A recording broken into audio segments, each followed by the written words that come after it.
indiquer un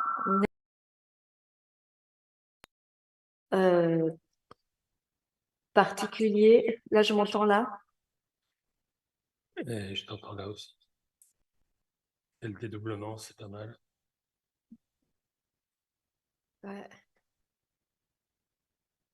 Et la spécularité. C'est le don d'ubiquité qui a un coût. On peut éteindre le son. Il faut éteindre le micro là. Comme ça. Voilà. Alors, je reprends. 28 juin 1712, Jean-Jacques Rousseau naît ici et en 1762, il publie un texte qui est fondamental, vous le savez, du contrat social. Dès mon arrivée en fonction, nous avons un mécène qui nous a proposé d'organiser à la MRL le concours pour le contrat social du XXIe siècle. Un concours international et interdisciplinaire auquel toute personne intéressée peut participer, y compris des collectifs, avec 2 prix, un pour les moins de 25 ans et un pour les plus de 25 ans. Et le délai de réédition des propositions, c'est aujourd'hui à minuit. Voilà. Donc, alors qu'on parle, je pense que des propositions pour le concours, pour le contrat social, pour le XXIe siècle vont continuer d'arriver. Ce que je voulais aussi résumer, c'est qu'on a, et je reconnais certains visages, on a organisé un cycle de conférences ou de rencontres pour accompagner ce concours avec Bruno Bernardi entre le 12 mai et le 9 juin, où, au fond, la tâche de Bruno Bernardi a été de donner des indications sur comment interpréter ou comment aborder ce texte, qui a l'air évident, mais il ne l'est pas. Il est d'une très grande complexité et d'une énorme richesse. Et je vais vous résumer en 3 phrases les résultats, en fait, de ce qui s'est dit. Et d'ailleurs, ces discussions ont été enregistrées, si ça vous intéresse. Donc, le 12 mai, Bruno Bernardi et Fabrice Brandly ont réussi à mettre en lumière de manière assez évidente que la rédaction du texte de Jean-Jacques Rousseau s'est faite en réaction ou en dialogue, on va dire comme ça, avec le contexte de l'époque genevois, ce qui se passait à Genève. Et que le grand talent de Jean-Jacques Rousseau, c'est d'avoir fait un texte à la fois hyper local, si vous voulez, et très, très porteur, puisqu'il nous intéresse et nous inspire encore aujourd'hui. Ça, c'était le 12 mai. Ensuite, le 26 mai, nous avons eu Simone Zurbuchen-Pitlick qui est venue parler avec Bruno Bernardi des interprétations possibles de ce texte. Elle a mis en lumière 2 interprétations qui sont très divergentes, on va dire, l'une de l'autre. L'une qui était quasiment totalitaire dans le sens où on fait miroiter que le contrat social peut amener à un régime politique totalitaire et autoritaire, et l'autre, un régime politique très, très libéral. Et donc, il y a eu de nombreux arguments pour démontrer comment c'est possible que ce texte puisse connaître autant d'interprétations alors qu'il est évidemment très clair dans l'énoncé, ce qui est un autre aspect fascinant de cette œuvre. C'était le 26 mai. Et puis, le 9 juin, Bruno Bernardi s'est retrouvé avec quelqu'un qui travaille ici à la chancellerie d'État, Marceau Schroeter, qui est un énorme défenseur, fan, admirateur et connaisseur du système politique suisse, en particulier de la démocratie directe et semi-directe suisse. Et Bruno Bernardi a mis ça en lumière par rapport à ce qu'énonce Jean-Jacques Rousseau dans son texte, qu'on peut avoir un système de loi qui tend à la perfection. Encore faut-il que les gens y croient et que vous ayez des mœurs et des coutumes dans la population qui soutiennent le système de loi. Parce que le système de loi et le système politique seul ne va pas fonctionner. Parce qu'en gros, les gens n'y croient pas. Et ça, c'est ce que je voulais dire pour résumer en fait tout ce qui s'est dit et tout le travail qu'on a fait d'introduction à ce texte. So, I don't know how much I have to translate, but what I was telling is that actually, today we celebrate the birthday of Jean-Jacques Rousseau, born on the 28th of June, 1712, in this house, in this building. And it's also for us a very important day because it's a closing day, the deadline for people all around the world to submit their proposal for the social contract for the 21st century. And it's an international and interdisciplinary contest that we were able to organize thanks to the generosity of of someone who had this dream since a long time. And then I was also giving some hints,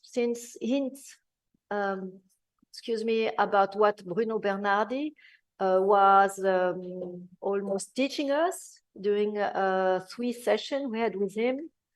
Firstly, that actually what is fascinating with a social contract is that a text that it's at the same time written in response or in interaction with the context in Geneva at this time when it was published in 1762. But at the same time, a text that is still resonating very strongly today. This is the first point that Bruno Bernardi was making clear on the 12th of May. The second one, on the 26th of May, was to reveal how much interpretation this text provokes during many years or even centuries. And that's also a strength and maybe a particularity, an originality of this text, that you can almost imagine an authoritarian and totalitarian society reading this text as a political system. And at the same time, you could imagine a libertarian one or a very, like, I would say, economic driven based society. That's a bit my interpretation of John Rawls. But I guess that was the big idea on the 26th of May. And then on the 9th of June, Bruno Bernardi made it obvious, together with someone else, Marceau Schroeter, working here for the Swiss democratic system, that actually you can have a perfect political system in theory, but as long as the people don't believe in it, don't agree with it, and that you don't have some habits, some hearth and some feeling around it, it won't work. And that's also a big strength about Jean-Jacques Rousseau text. And then I'm gonna stop here to give the word to my colleague Patrick Gossati, who is actually the head of the contest, the international contest. He's a big organizer of this adventure. Apparently. Je fais en français, je switch en anglais. No. How much you need French? Or perhaps everybody will understand. So concerning the project, a social contract for the 21st century, was initiated by the MRL, Maison Rousseau and Literature, as well as the Domaine de Villette Foundation, and which is also a main supporter of this initiative. The international and interdisciplinary competition aims actually to promote projects that question the social contract in the light of contemporary emergencies and draw somehow its face for tomorrow. Climate crisis, of course, a lack of equal opportunity, erosion of democracy through technological change and other aspects, but at the same time, perhaps also included social exclusion. At a time when our society is threatened somehow, it is urgent, and that's the main objective, I would say, of the competition, to invent collectively a new paradigm for tomorrow, a social contract for the 21st century. The initiative aims to encourage the highest possible public engagement with contemporary and future societal issues. It was open, and it is still open until tonight at 24 to young people and adults, artists, interdisciplinary research groups, NGOs, associations, and anyone, schools as well, and anyone else who is and was interested to take part of it. One of the main, I would say, objectives of this competition will be to present all those proposals, or let's say the most interesting projects, to a national and international audience, and both to share, of course, the result of this collective engagement, but at the same time in an attempt to encourage present and future generations to engage more and more in, for sure, a participatory and more inclusive society thinking about democracy and all political aspects that we will face in the future. Regarding the members of the jury, which are more or less present, I don't know if somebody has to join us. Somebody joined us already. Some will come. We have been selected for their expertise in an international, let's say, expanded geography in the fields of social and political science, art and culture, architecture and urban planning, education, law and economics, public health, natural and environmental science, as well as gender studies. So in this panel, we invited some of the jury members. I just named them and they will then explain what they are, where they are active and what they are doing. We will have Samia Henni, professor at Cornell University, Olumide Idowu, sorry. He's a Nigerian climate activist based in Nigeria. Scott Langdon, CEO of Our Common Home, is an association based in Geneva. Then we will have Aromar Revi, who is the founding director of the Indian Institute for Human Settlements, based in, of course, in India. And then concerning specifically this event, Martin Rueff will introduce us to Rousseau thought and its contemporary, let's say, implication, and then interact with the speakers with the aim to hearing their experience as well as their expertise in the special fields where they are active, looking perhaps for echoes and issues related to the question linked to a new social contract for the next century. Perhaps what could be interesting to know, until now we receive more or less something like 3 and more projects. 300. 300. I said 3,000. No, you said 3. No, 300. More than 300. And what was actually for us really, really interesting and even enthusiastically, we discovered that more than 60 countries all around the world participated. So it's the internationality of the project is actually working very well. This is more or less the resume of the projects that we are working on since more or less 1.5, 2 years with a group of working groups. And I will now give floor to Martin Rueff, who will go on through this roundtable discussion as well as with the other participants. Thanks. So I have 25 minutes, something like that? Yes? Yes. Yes. Okay, hello here, hello there. So I think I have to talk about the old contract, not the new one. To introduce this panel, which scope is to precise the project of Rousseau for the next century, I would like to try to ask or answer 4 questions with you. 4, not 3, Daniel, 4. This question could appear easygoing for you, something like a scholar presentation of this classics, but actually they're really difficult. So the first question is, who is writing the social contract? Who is writing that? The second question is, to whom?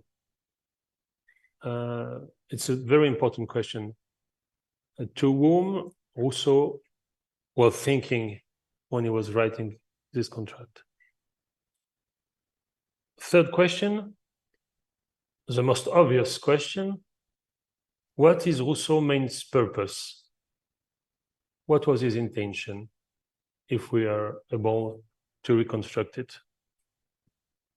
And the fourth question is, our text written 3 and 50 years ago seem able to speak to us? That was the question of Donatella. What is at stake today with the social contract? Why is it important to have this kind of thinking of society? So first question, and you can interrupt me whenever you want. First question, who is writing the social contract?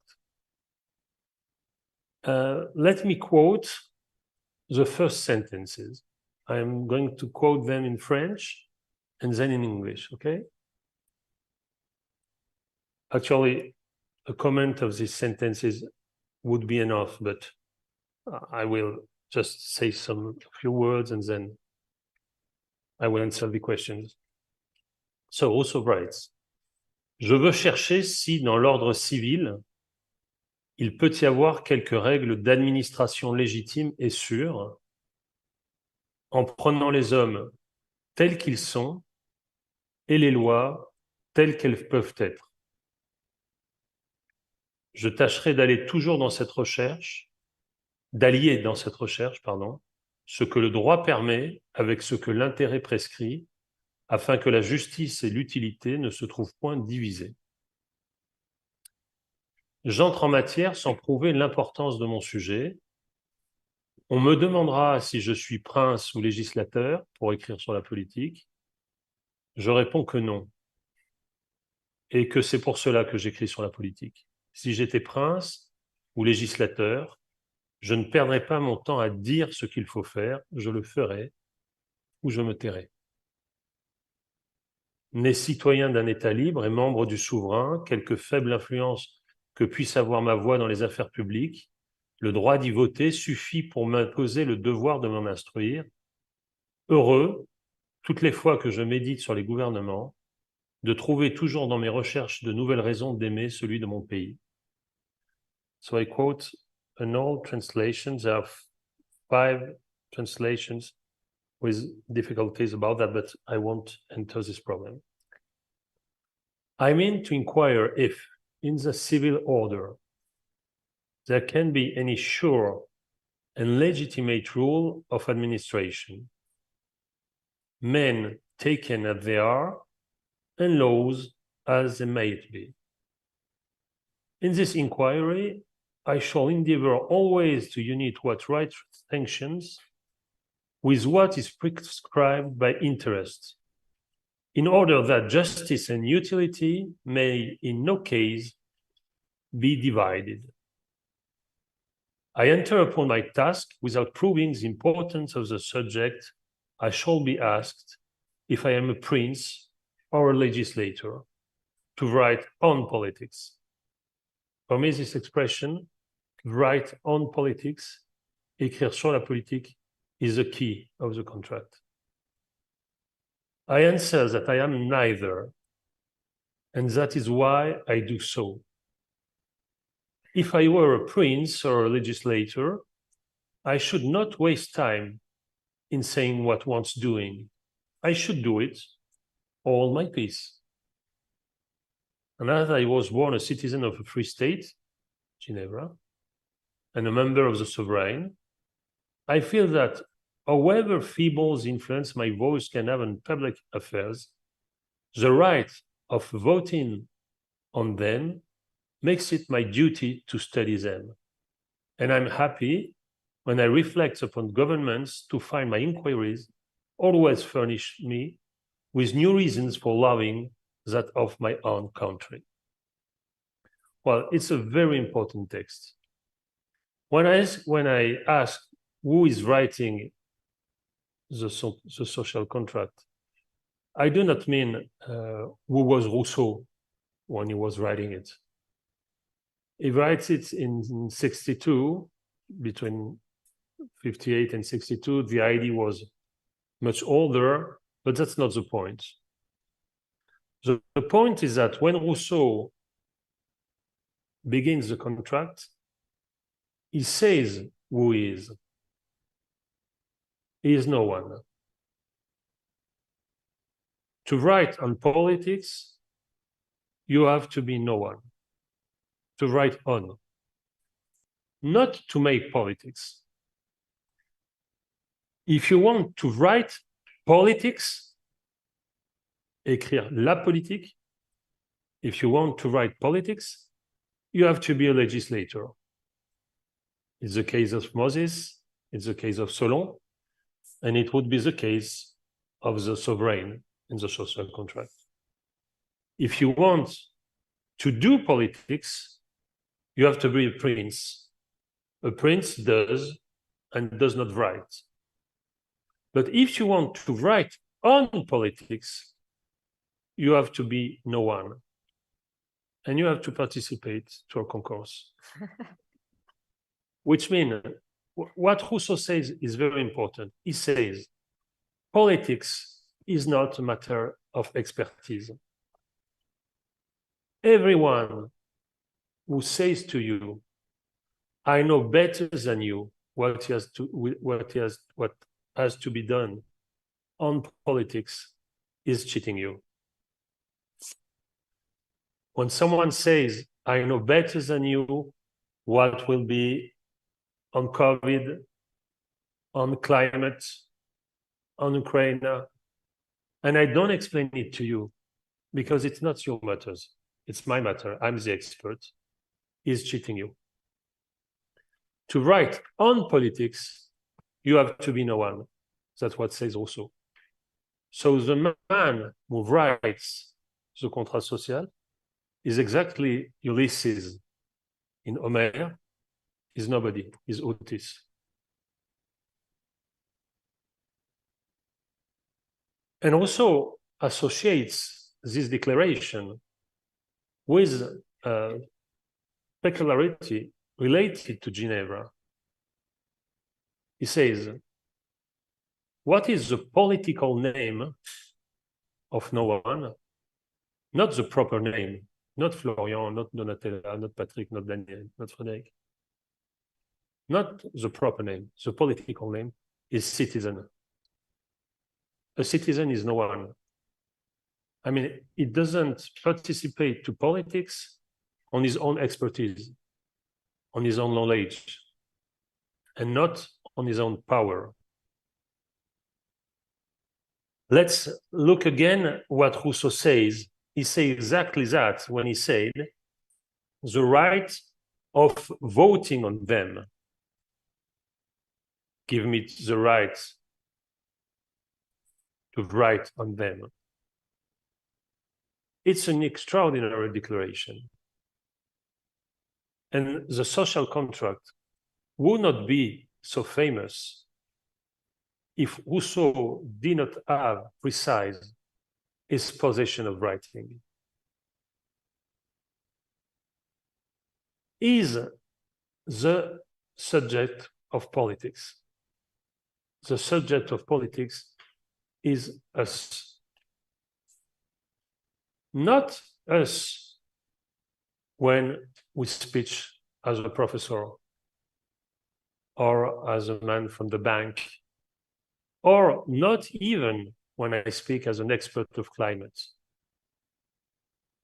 I speak of politics and I write on politics when I recognize that you are my equal and that I am your equal. So that is the man who writes social contract. If very often people and teachers make the comparison between Plato's Republics or Hobbes' Leviathan with Rousseau's social contract. But actually, it doesn't have nothing to do with that. Because Rousseau knows that Plato, when he writes the Republic, a text Rousseau knew very much, and he did translate it, actually, book 9 and 10. He knows that Plato writes as a philosopher. Okay? Plato's position is the one of a philosopher. And Hobbes' position is the one of a philosopher. When Rousseau takes the word and begins, he says, I am no one. To whom Rousseau is writing the social contract. Second question. You want to interrupt me or you're already tired? Okay. I've taken you. Second question. To whom? To whom? Here there is a kind of discussion between readers. If you want, we have two schools. The first school, the traditional one, wants that Rousseau has written the social contract against a philosophical tradition. This philosophical tradition is called jus naturalism. What means is this big word, jus naturalism? Well, it's a very obvious question and very important question. It's a question to know if we have a moral law inside us. Given or not given by God, it's a problem which came out with America and Africa, because when they saw that other people had the same morality, they said, well, perhaps there is something like a natural law, okay? And the question of just naturalism is that maybe this tradition we have inside us, moral law, can be the foundation of politics. We don't need any institution to have a good politics. We just need our morality. Rousseau doesn't believe absolutely this. He's convinced that political institution can shape people, can give a moral form to people. Because his anthropology is an historical and political one. That's why every time something asks you, well, during the Second World War, where have you been? Est-ce que vous auriez été résistant ou nazi? It's just a stupid question, because it's a negation of history. You, we cannot know what we would have done in another historical context. We have to say what we have to do now in our political context. But the idea of just naturalism is that in every context, in every world, in every possible world, like Monika Bolliger would say, we would be the same, okay? And if it's like that, we have to think that people from the past were just crazy or monsters. Well, sorry to say that, they were exactly like you. Well, like us. They were exactly like us. But if you grow in a certain political context, okay, you are forced to do something, okay? So that's the first tradition, hermeneutical tradition. Rousseau wrote the social contract to contradict this view of a just naturalism perspective who gives to everyone a moral law for every time. There is a second tradition which is embodied by Hélène Rosenblatt or Gabriela Silvestrini. For the second tradition, Rousseau's social contract is a version of Geneva institution. Okay, Rousseau would have seen how it works here, and that's what he says in the letter sur la montagne. That's what he says. I have seen your institution, and I give you better institution. Okay, I mean, this ambiguity is fundamental for us because Rousseau can be read as an international writer who responds to English philosopher, Latin philosopher, or as a child of Geneva. For me, it's exactly the same when you are at dinner and someone says you fromage ou dessert. Both. The two. Sure. Rousseau writes the social contract to contradict this tradition.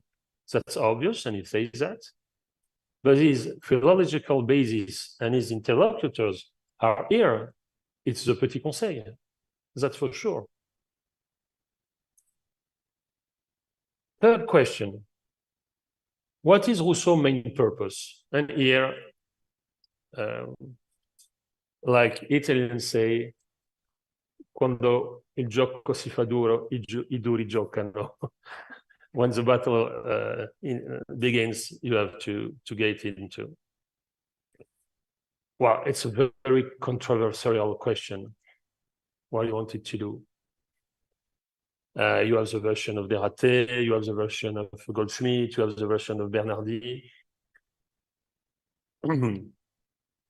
I would say that the main purpose of Rousseau, it seems to me, is the foundation of political modernity upon freedom. To be a political subject, you have to be free.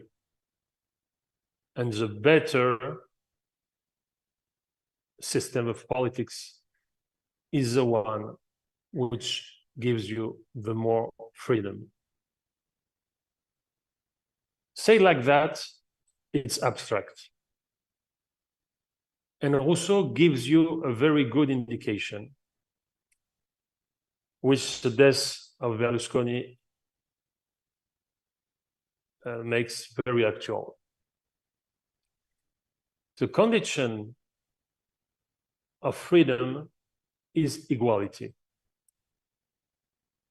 Etienne Balibar, who is a Marxist philosopher, created a word, a mot valise, neologism, which is Rousseau is a égalibertarien, which means that for Rousseau, the condition of freedom is equality. Everyone knows this joke. People are equal, but some of them are more equal than the other. For Rousseau, if you think that, you cannot do politics. And I give you an example. For liberalism, the liberalism who was the contemporary of Rousseau, like Hume, for example, like Montesquieu.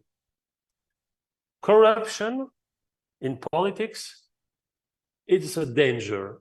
And a danger you have to expose, because you cannot interest political man to politics if it doesn't have any economic interest to take part to it. Okay? So, for example, if a political man wants to go to Dubai and I don't know, see a Grand Prix and goes to a 4-star hotel, it's not a problem for libertarian. Why? Because why this man should choose politics if not for personal advantages? Okay. But for Rousseau, this kind of small exception is the end of politics, because it means that there is at least one man who has privileges other people cannot have. So equality is a condition of political freedom. Political freedom. Political, not economical freedom. Rousseau never says that managers have to have the same money as workers. No, it's not the question. People who criticize Rousseau for that are just stupid. Rousseau never says that. He says political freedom. Political freedom is the way you choose the kind of society you want to live in. And if you want to live in a free society, you have to promote equality. And in the same time, if you want to live in a society of equality, you have to promote freedom. That's a very important point. For Rousseau, one man or one woman cannot be free alone. For Rousseau, the freedom of one is called independence, not freedom. He says that, not I. He writes it in the letter sur la montagne. He says, we have to make the distinction between independence and freedom. And everyone here knows that, because every lover knows the difference between independence and freedom. If you want to be an independent lover, you're not a lover. You're a single. And that's the freedom of the roman libertin. Okay? You put bodies into a circle of consummation, of consumerism. But you can be a free lover if with the other you create a free kind of loving. Rousseau thinks that Robinson on his island, every child from 7 to 75 years old thinks that Robinson is a model of freedom. But Robinson is a poveretto. Un poveretto, Robinson. What can you do alone in an island? Just imagine our kids, our children on an island today without Instagram, without Facebook. It just commits suicide. The first day, the first evening. Okay. Because to be alone is not to be free, is to be independent. And if Rousseau puts Robinson in the Émile, in the second book of Émile, it's to say it's a very good novel, but it's a contrary of freedom. You are free when you love, you are free when you have kids, you are free when you have friends, you are free when you have contacts. That's the definition of the relationship between equality and freedom. Fourth and last question. I am okay with time? Apparently, yes. Yes. Our text written 350 years ago could speak to us. I will put the way like that. I will speak about tensions and extensions. Okay. Rousseau's social contracts is animated by tensions. Okay. It's not there's not a perfect text. I mean, it would be absurd to say that. So we have tension inside. I think that the tensions are at least, to please Daniel, at least 4. First tension, attention on the definition, on the very definition of liberty. And you know that, and Donatella says something about that. Because there's a sentence dans le contrat social which says, on le forcera d'être libre. You know this sentence, on le forcera d'être libre. What does it mean? When the people obeys to general will, c'est Rousseau, okay, elle ne peut errer. It's impossible to go wrong. So if someone goes out, is wrong, and he has to be reintegrated into general will. And that's why people like Talmont in America after the Second World War, says that Rousseau is totalitarian. Well, it's not a good reading, because this kind of obligation is for everyone. Rousseau in Émile takes, according to me, makes a very good comparison. He says, only a kid can think that la loi de la pesanteur entrave notre liberté.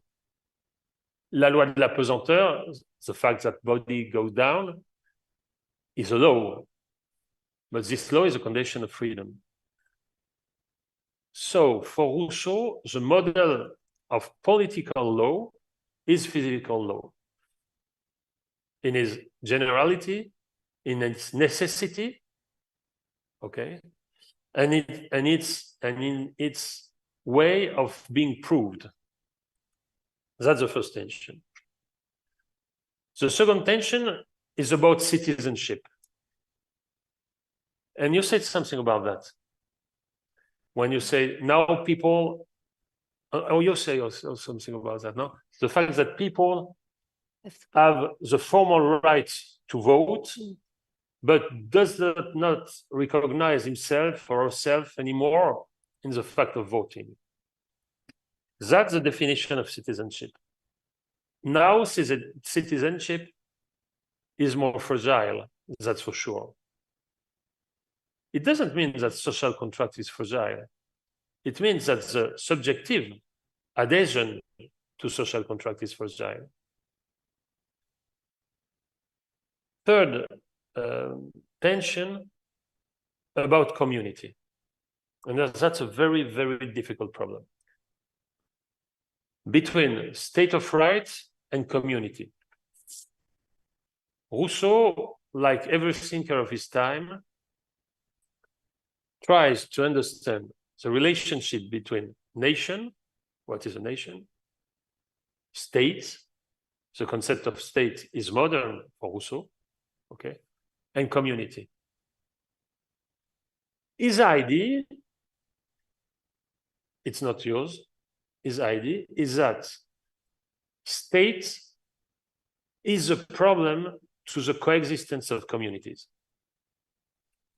It's the idea of Hobbes too, and it's the idea of Locke too, because as you remember, they come out from a very difficult period of religious wars where communities are all in battles. So Rousseau said, we need a strong state. We need a strong state not to opprime communities, but to liberate them. Okay. And this point today is very difficult to get. Because for us, community can be a reality more important to defend than a state. Well, we say that in Geneva. If you're going to go to Kiev, we talk about that later, okay? Fourth tension, which is a very important one, and it's a point that we have to discuss and discuss forever, the concept of rights. So Marxists and anarchists gave a very good reading of that. Rousseau is convinced that the first existence of rights is what we call formal rights, a formal right. I'll give you an example. If Donatella and I, we have the same work, we have to get the same money. Okay, that's a formal right. I mean, that's a right which has to be formalized in law. Okay, I don't know. You cannot abuse a child. Okay, habeas corpus is the former right. That's the question of former right. Okay, an immigrant who works on your territory and who pays his taxes can vote, that's a formal right. Okay? But as anarchists and Marxists say and stress, with formal rights, you have to guarantee, to warrant material rights. Because I go on with this example. If Donatella, to get her job, is blocked in his career 2 or 3 years to grow her kid, okay, materially, she cannot go as fast as a man if this man doesn't take care of the child, okay? That's not a formal problem, it's material. If a migrant comes in Geneva, works, but is too poor to inform himself, too poor to have a house, what is his formal right? He won't go to vote. And that's a very serious objection. If today, you know this pantalonade, in France, in America, in Italy, in Switzerland, less, people say, people don't go to vote. But if you don't give the vote to the one who should vote, of course they don't go to vote. I'll give you an example. In France today, we have 9 million of Arab people. Between these people, a lot of them cannot vote. Cannot vote because they don't have the right to do that. So don't go in TV and say people don't vote. Give the vote to them. Exactly like in America, if you don't give the vote to Spanish people who are there from I don't know when, why do you say people don't vote? That's your fault. And if you, and more of that, if you show that politics is a matter of soul, of money for people who get rich with politics, like Trump or Modi or Berlusconi, for sure you don't interest people with politics.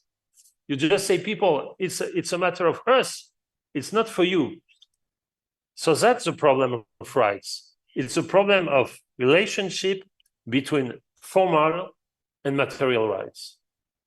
But there's also, and I will conclude with that, a problem of extensions. And it's very important today. So I have to disappoint you, Daniel, there are 3 problems of extension. First of all, who is the subject of right? You know that it's a very important problem for example, decolonization perspective. Who is the subject of right?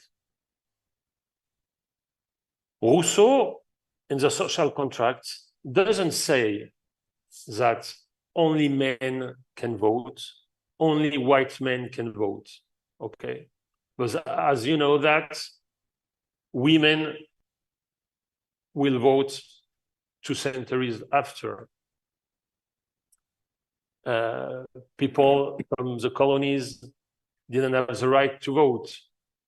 And in a very democratic and Rousseauian France, these people were out of vote. So one of the big stake of contrat social extension is the extension of this right to people who were not considered as subject of rights. You know who was who thought about that with very, very good arguments? It's American people, American lawyers during the Civil War. Because Jefferson, for example, was a great reader of Rousseau. And I was thinking about that, and Lincoln too, okay? It's for sure that's a society based on slavery. It's not a democracy.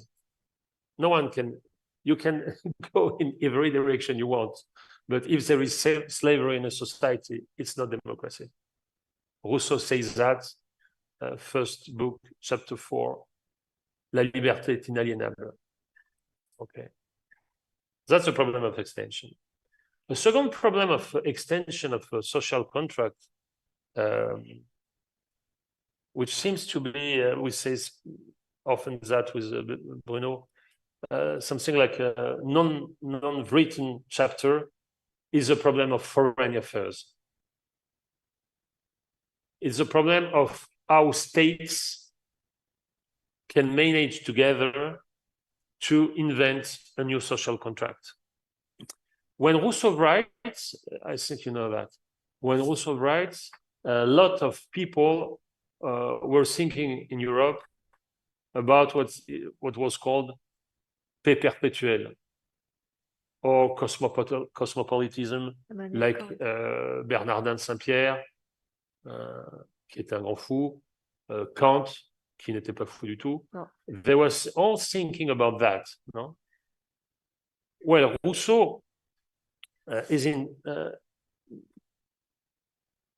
It's a difficult point, because if the basis of modern politics is state, for Rousseau it's obvious. If you want to have peace between states, you just have to have a state upon states. There's no other way. Why? Because the state is a solution of Pascal's problem between justice and force. If you want the just to be strong, okay, and not so strong to be just, see Putin, you have to have a state which controls strength. Okay, and that's the problem of the United Nations from 45, from 47. For Rousseau, the idea is that a non-governative society goes somewhere to say, we are for peace, but we don't shoot, is absurd. And he's right. Look at the situation. Third and last extension, and everyone is here knows what I'm going to say, the relationship between social and politics contract with nature. Because the real and young people say that every day, and we have to hear that and not say they're not politics, because we don't get that. The point is very clear. Nature is the subject of the politics of tomorrow. So if we have to make contrat social cope with this new situation, we have to invent a new way of the politicization of climate and nature, that's for sure. And Rousseau can help us, but it's a bit paradoxical, because Rousseau, you know that, is a writer of nature, is a writer of La Nouvelle Héloïse, Les Rêveries du Promeneur Solitaire. He has a very strong sensibility for nature. But for him, nature is not a political stake. Because for him, the question is social and politics between men. So one of the questions for tomorrow, that's a point of the concours, is to see if we can invent a new social contract. I told about the old one, and we have to write the new one. Thank you.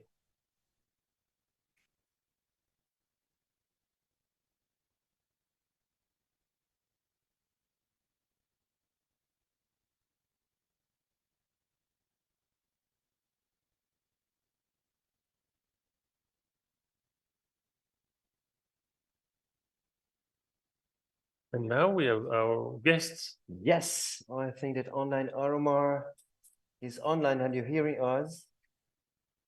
Yes, I can hear you quite clearly. Thank you so much. Welcome. Salut. Salut. So thank you, Marta, for giving us this introduction. I think that the idea is perhaps to hear from you and from the other participants, that of course questions, comments concerning the specific topics that Martin raised, and specifically I would say the more contemporary one, the different tensions related to what perhaps Rousseau had somehow in mind, but not directly in contact or conscious about what will happen 300-400 years later. But I think that what would be interesting is to find some issues, echoes, and speaking perhaps also about your experience and how these topics could resonate, or how are you confronted, I would say, to those different tensions in your practice.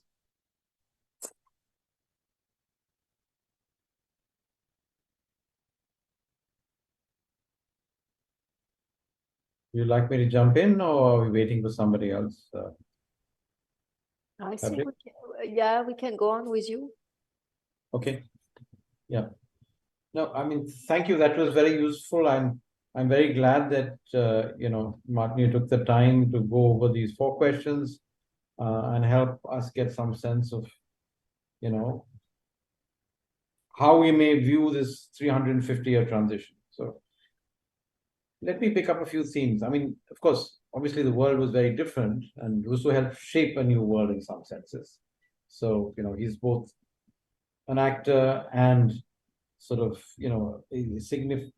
has a significant role in the transformation that we've seen from a very different world, at least in our part of the world, something that was still in the sort of 18th century, still contested. Colonialism is just starting to find its head in South Asia at that point of time. But I would say the big fundamental shifts are just the sort of presence of human beings in the world. When Rousseau was writing, the world was kind of empty of people. Right? I mean, some parts were fairly full. Europe was fairly full of people.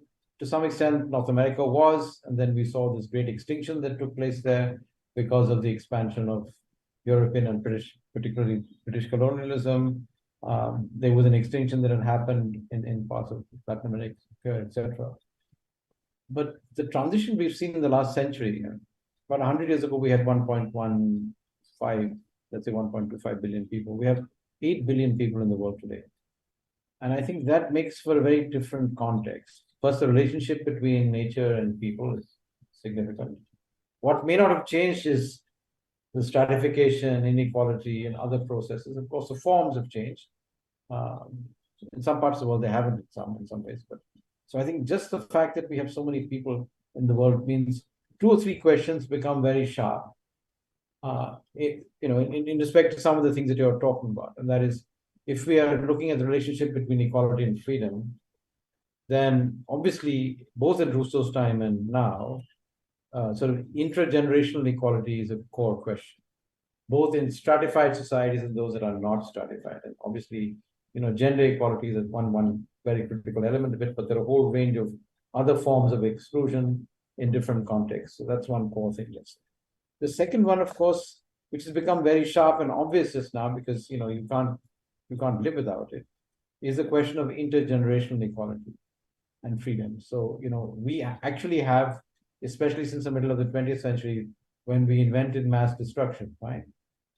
We have the ability to take away the future from pretty much all future generations in some senses.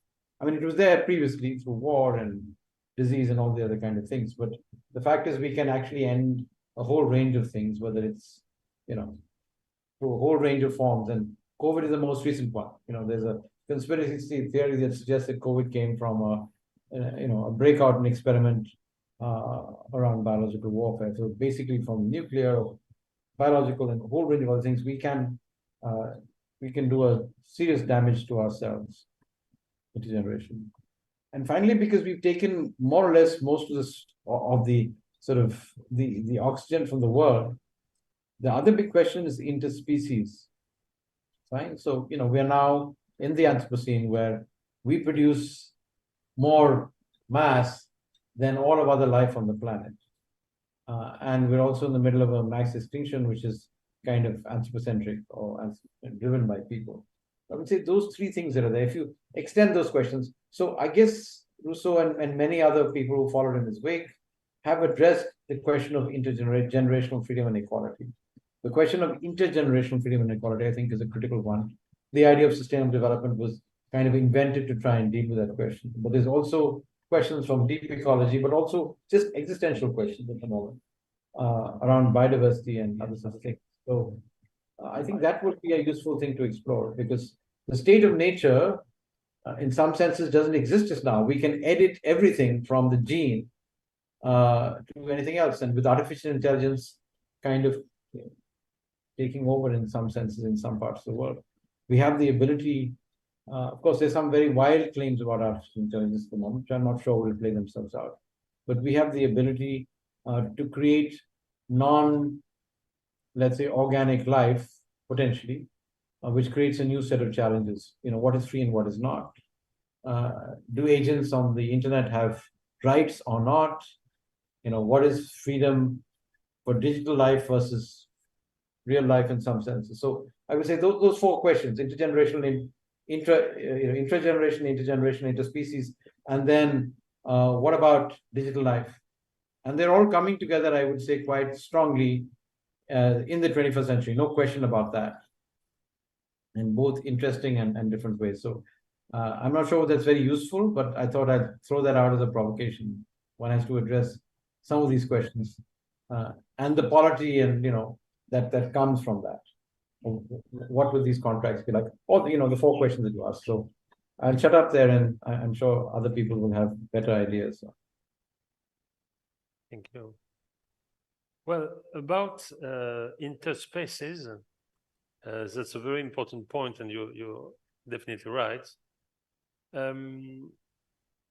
It's strange because in the Revi, the last book of Rousseau, we find a strange declaration about his taste for botanics. And it's a beautiful literary text, but with something which is going on your side. He says that if he likes botanics and he dislikes the way people try to get into Earth, to get it was coal, and or to get into animals, to eat them, it's because botanics is not an exploitation. And he has this idea in Rousseau that we have a bad relationship with animals and also with Earth, because we think about them as a stock, as something which is to our disposition. And it's very strange because another thinker who didn't like Rousseau, because he was a Nazist and a German Nazist, Heidegger, says the same thing about botanics. He says, botanics is one of the activity of men where exploitation is not going on. And Heidegger was a good reader of Marx, we know that. And he was, I don't want to defend him, but he was a good reader, and he says that Marx was right about the comparison between exploitation of men and exploitation of Earth. So it's going on your side. But the idea is that interspaces could be the new frontier of social contract is not in Rousseau, that's for sure. You're right. You're right. And the other thing where I come to you is a reflection you made about generations too. Because Rousseau is not like Hegel, or not, for that he's not Christian at all. He doesn't think that the future is a dimension of politics. It's very important that you say we are always thinking of politics as someone which has to come. Whereas for him, politics is now or never. And I like that. I like that. I like when young people go in streets and they say, it's not tomorrow, it's today we have to move. It's today we have to move. Perhaps tomorrow won't be there. So move now, move now. And also say that, and he says that, you know where? When he says about politics, like Lenin will say, for example, no? Politics could sacrifice a generation to build a generation of new modern citizens. He says, no, don't do that ever, because if you touch to life, if you touch to freedom, it's over. It's over.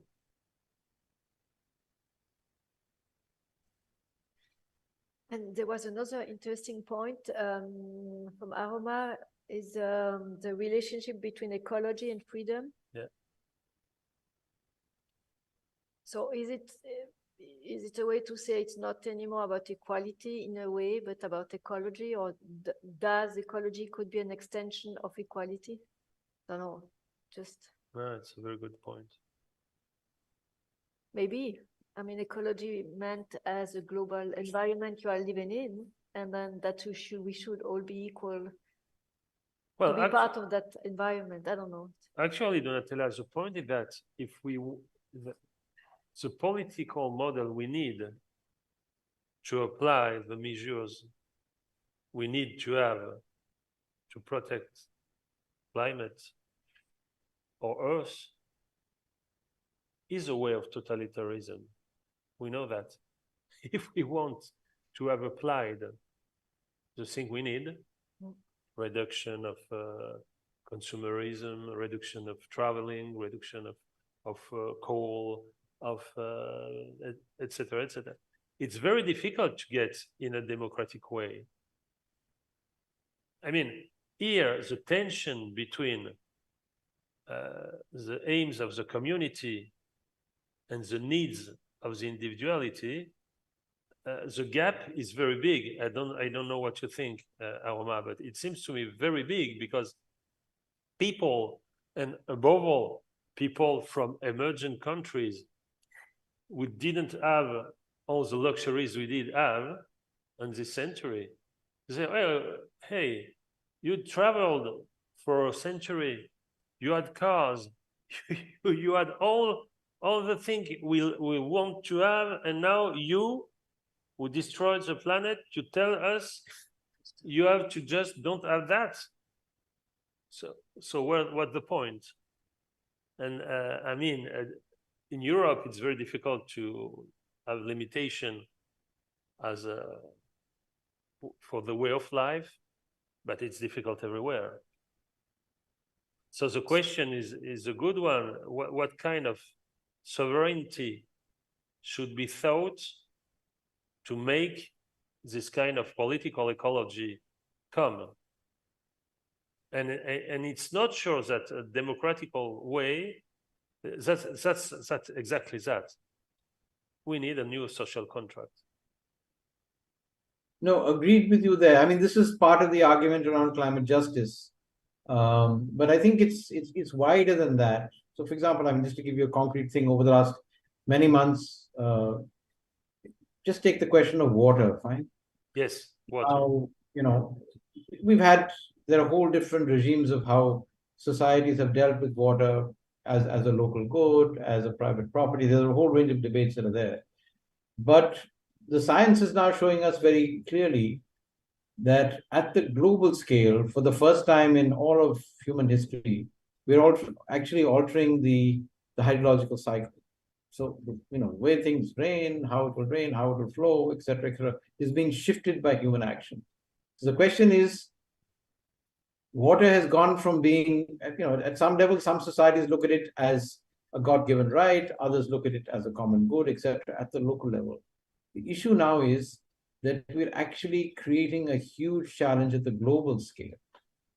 So the question then is, if you construct water as a global common good, how do you erect a set of nested social contracts that go all the way from what's happening within a territory, let's say within Geneva, through Switzerland, all the way up to the global scale? So it adds up to something in which there is both, well, there is justice, there is equality, and hence there is freedom. Right? That's the interesting question that we have. I think one of the challenges that maybe at Rousseau's time was not so clear was, we have a challenge of scale just now that we don't either have a morality for. We understand the nature of course, because we have embedded science, but we don't actually have an embedded morality.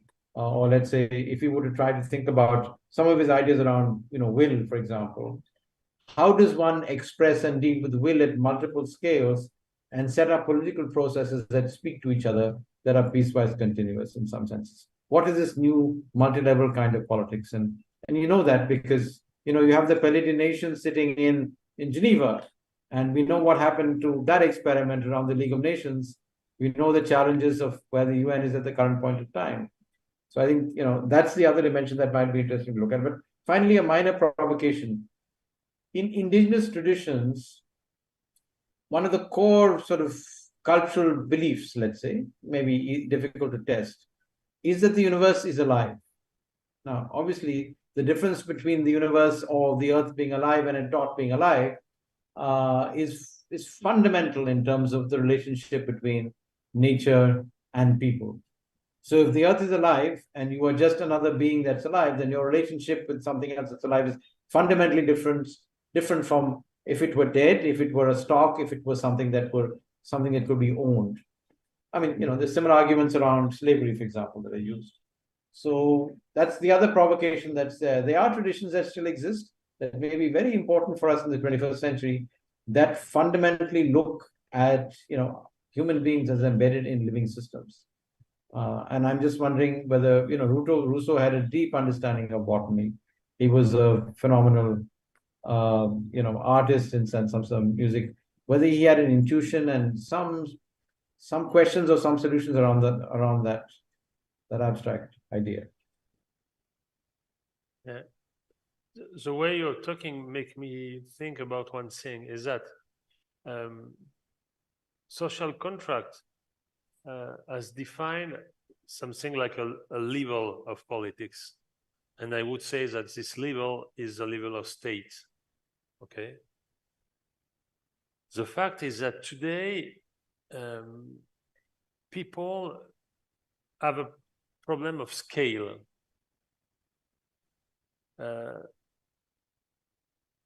Politics is thought as a minor level than this level of state.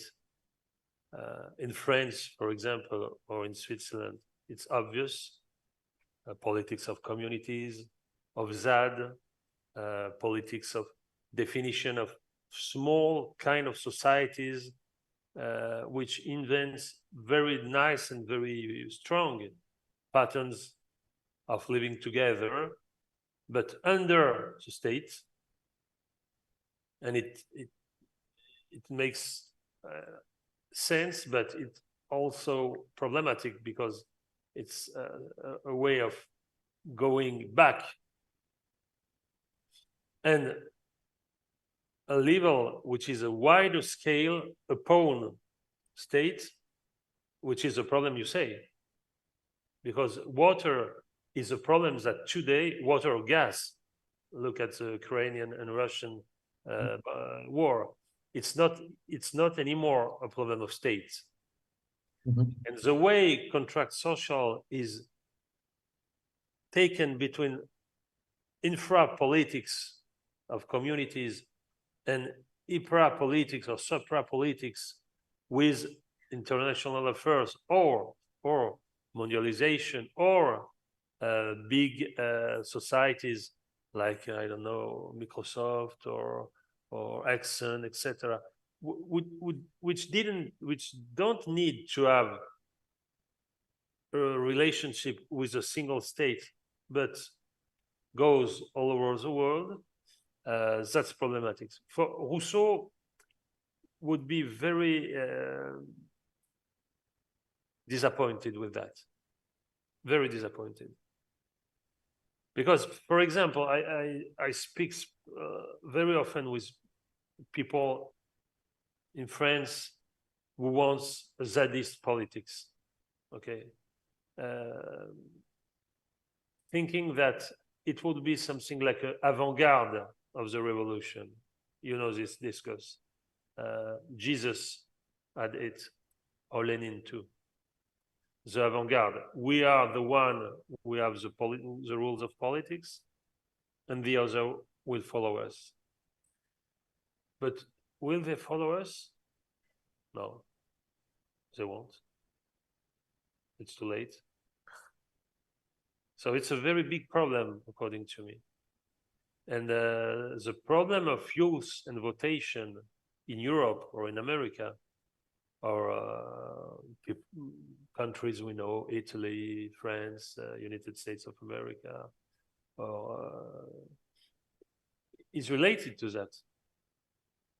Is related to the fact that people have the feeling, and it's a real feeling, and it's text to reality, that they don't grasp, they don't touch the real of politics. So I do agree with you. Water is a very good example. Yeah, so this question of multi-level sort of freedoms and social contracts and how they relate to each other at different levels, and how you address the creation of solidarity, at different level and resolve them, I think is a critical question. The other thing which I think, would not have been so obvious in Rousseau's time is the creation of it's a mythical creation in some senses of the firm, fine. The firm was created roughly around the same time as the modern nation state, whatever, in the 16th century. It was not the dominant form of engagement. It was in some senses because of the East India Company, the VOC, all the stuff that was happening in colonialism. But in terms of everyday life, the firm as a sort of mythical personality, fine, that had its own rights and freedoms. It's a construction, fine. It's a social and an economic construction that's there, which is now, I would say, one of the dominant forces in the contemporary world. And in some ways, if you look at many of the crises we have today, it is because, earlier it was a collusion in which the French Revolution broke down between the state, the church, and a whole range of other states. But today, the collusion between large-scale capital or large-scale firm organization and states, and we can see that even in Ukraine and other places, is a new problematic in some senses that Rousseau may not have to deal with, fine. So again, what is freedom, what is equality, and how does it play itself out? If large mythical entities, large corporations, have the same rights as not only individuals, but as entire populations, fine, then what is this new form of social contract that would deal with it? Is a state meant to control that, which is all about regulation, etc.? This old debate that's gone on since the 18th century, especially with and without Rousseau, about from Marx to open markets and Smith and stuff like that.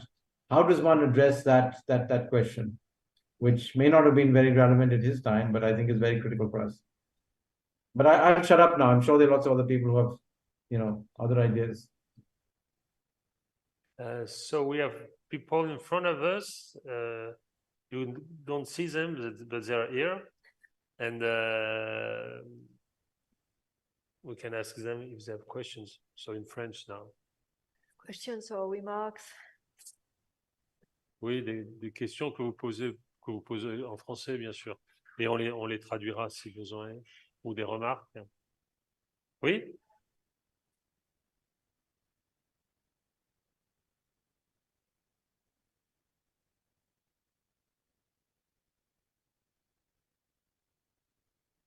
Ah oui.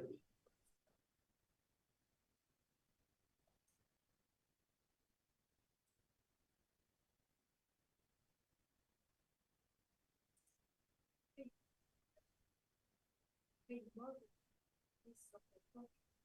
Is it that now? How did you bring care of this in mind? Was it possible to be a universal thing, or was it something that you say at the beginning, local? I'm wondering. It's a question. No, it's a good question. It's a very good question. Bien sûr. Vous vous appelez comment, madame? Aurélie. Ah bah oui, Aurélie, elle change de coiffure. So Aurélie question is about scale. Yeah. And the scale as for Rousseau and for us today.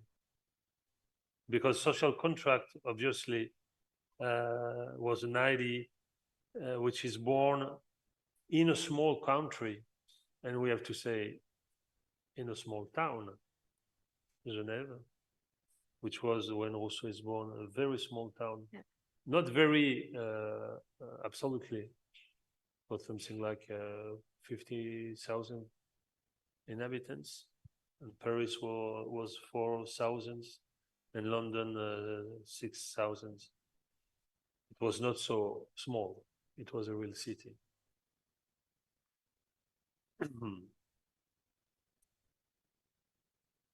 Well, your question, Aurélie, is a very, very important one because it's about the application of the model. And it's a question which goes for the social contract, but also for Emile, for example. For example, when you speak with people, they say, but is Rousseau thinking that Emile's education is the same for Sophie's education? That's the problem of application. Rousseau is convinced that, I would say, the grammar of the model is a good one. I mean, if you want to have freedom in politics, you have to have equality. And it's true for Geneva, it's true for the United States of America, and it's true everywhere. The real problem for Rousseau, and that's why anarchist readers of Rousseau are so useful, like Greber or James Scott, because I think Rousseau has seen very precisely is that democracy is related to the proceedings of decision. Who decides? Who decides? And we know, and we will, I'm sure we will see that, Patrick, in the project, that it is the problem for today. I've give you a very the story of Prigozhin and Putin yesterday, 2 days ago, is a very Rousseauian problem. It's a problem of mercenaries. You know, in tradition, we have this position between a national army and an army of mercenary. What is the problem for Rousseau? Is that a mercenary army is paid to kill. Okay. And that's a problem of decision, because who decides? The one who pays. Okay. And that's a very big difference between die for the country or die for the money. Actually, Putin yesterday said that. He says, well, boys, Wagner, I paid. Okay. We know that for security is a problem of decision. Who decides for COVID? The docs, the governor, the state, the family. It's a problem for nature. Who decides for climate? Okay. And the problem you underline is a good one, because the problem of the scale is the problem of who decides at the levels of decisions. Okay. And only the stupid fictions of Netflix make people think there is one people who decide. That's a problem Hegel had with historical novel. Because, you know, Les Trois Mousquetaires, no? Les Trois Mousquetaires is the answer of literature to the modernization of state, where the decision is very diluted, no? And that's the problem we have now. Who decides? And we know we have to decide, but we know also that we have to know who decides. Because it's very different to know that the politics of COVID has been decided by non-governative association, experts, politics, or by labs who had to do money with that. I'm not saying that. I don't know absolutely about that. I think that it's a complicated story. But the point is that who decides at what level? I mean, it's not only a question of number. It's a question of levels of decision. We could dream 10 years ago, 15 years ago, that with internet, a new democracy was coming, but it's not the case.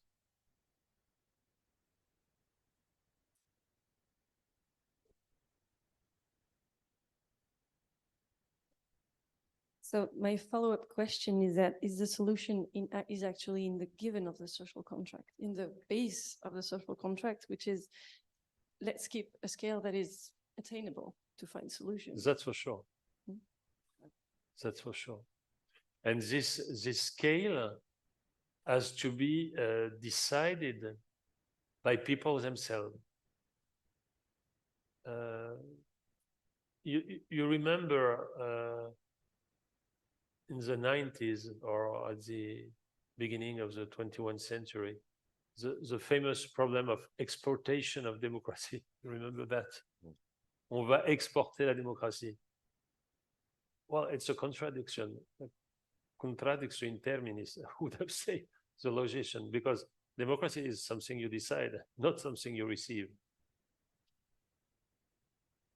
And it's a matter of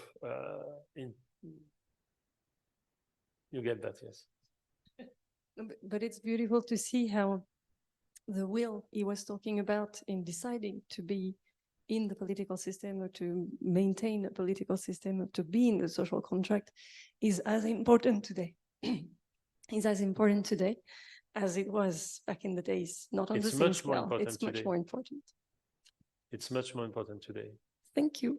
Only because, for a simple reason, at the times of Rousseau, no one could destruct the world. Today, it's very easy. Perhaps I would just have a comment and perhaps also a question related to this multiplication, as Aromar also mentioned, of scales, layers, an extension, also a geographical extension, which was not at all thinkable for Rousseau. So we are facing global or much more planetary challenges. It's not only linked with social, financial, economical, but also for sure ecological question. We have to think as planetary citizens and find solution, think about future possibilities and alternatives. And perhaps I would also speak about the extension of time, the fact that if we think about a globalized world, there is, and if I understand well, for Rousseau was the present, it's now, it's how to think or how to speak about politics and how to plan for an action. At the same time, we are living in a situation, in a world where the present is so extended, so standardized, and at the same time, I would say totalitarian, so that like people like Boris Groys are thinking about or defining the fact that the future is no more thought as a political object. So the impossibility to projects oneself to the future in order to think that we will face crisis and huge problematic issues without having this, let's say, planetary citizenship connection or communication. What kind of thought in his limited European, let's say, sphere could he speak about citizens of the world unite, for example, a kind of communist? Well, actually, your question, as one of already, is huge and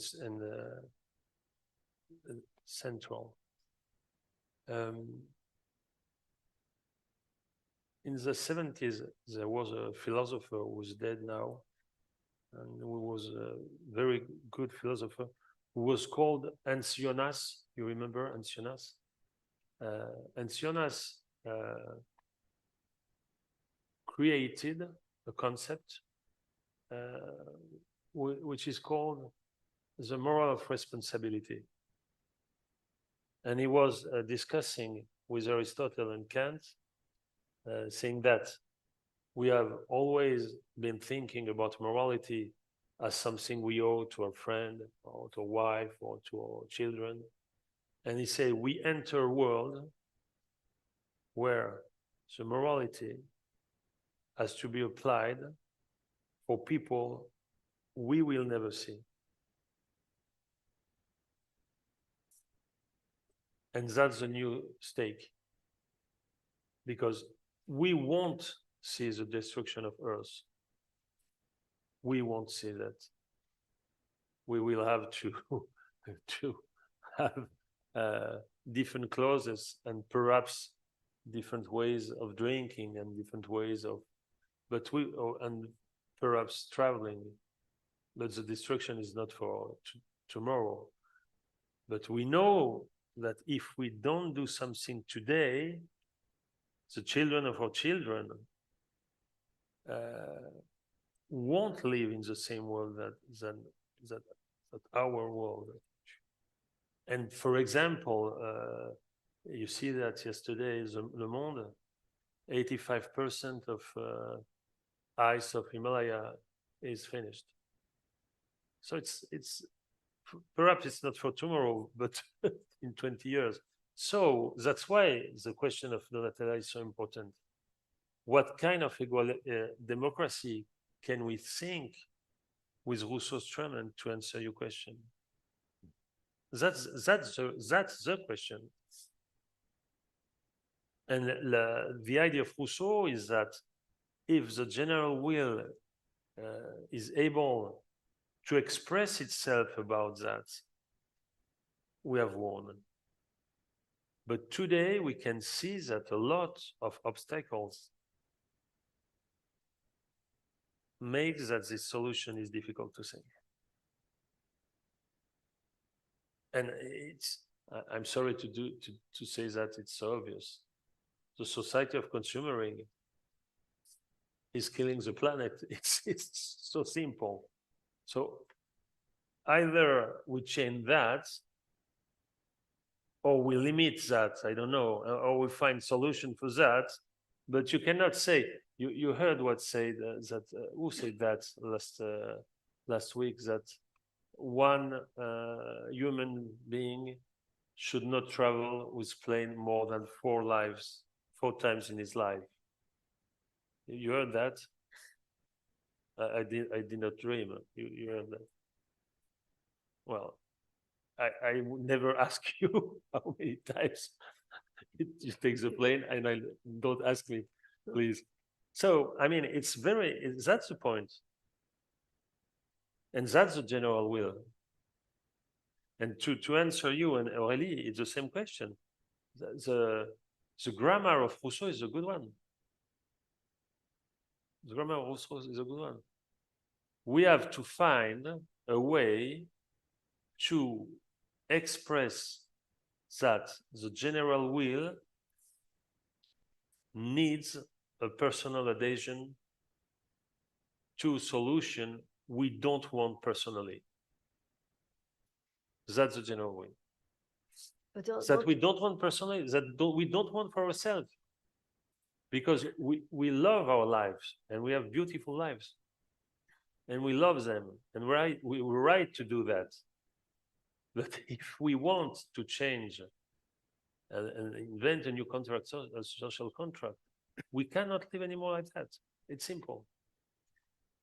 But that's sometimes I'm wondering about the function of crisis as a catalyzer or facilitator. That might be like an apocalyptic now methodology. I'm not into that. But if you look at maybe at story, I have the like story with a big S. If it exists, certain crises had the function to stop or to change radically the paradigm. Sure. And how long and how far do we have to go now in this crisis in order to change the general will or to convince the general will or maybe to convince just the food industry? We also hear about one expert in Paul Vesia. We are working on a project about sustainability.